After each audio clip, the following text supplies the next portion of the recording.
In this video, you will learn to few more basic network security components. The first one is antivirus and anti-malware software. Malware, short for malicious software, includes viruses, worms, trojans, ransomware and spyware. Sometimes malware will infect a network but lie inactive for days or even weeks.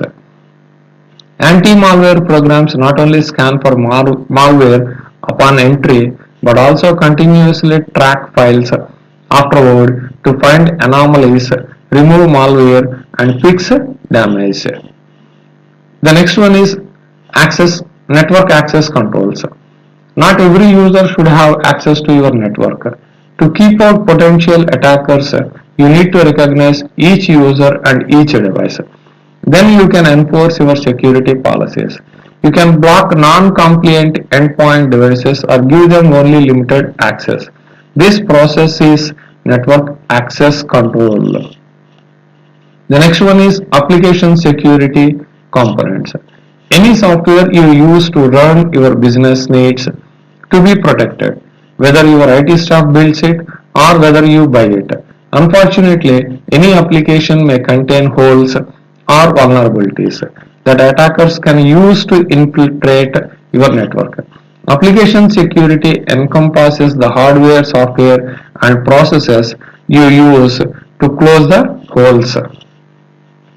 Data loss prevention tools.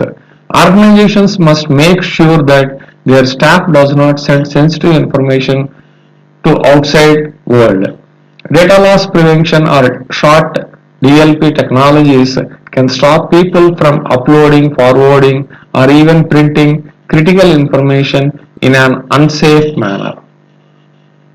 Intrusion prevention systems, in short IPS. An intrusion prevention system scans network traffic to actively block attacks.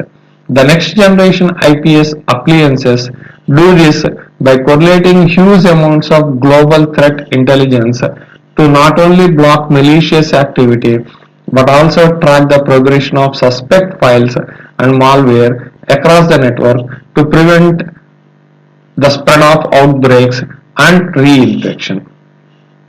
Mobile device security. Cyber criminals are increasingly targeting mobile devices and applications. Within the next 3 years, 90% of IT organizations may support corporate applications on personal mobile devices. Of course, you need to control which devices can access your network. You will also need to configure their connections to keep network traffic private. So, the mobile device security tools can be used in this scenario. Security information and event management tools. SIEM products pull together the information that your security staff needs to identify and respond to threats. These products come in various forms, including physical and virtual appliances and server software. Let me end this session with an assignment. List different types of malwares. The second question is justify with your answer why mobile device security need to be considered. The last question is differentiate IDS and IPS. Thank you.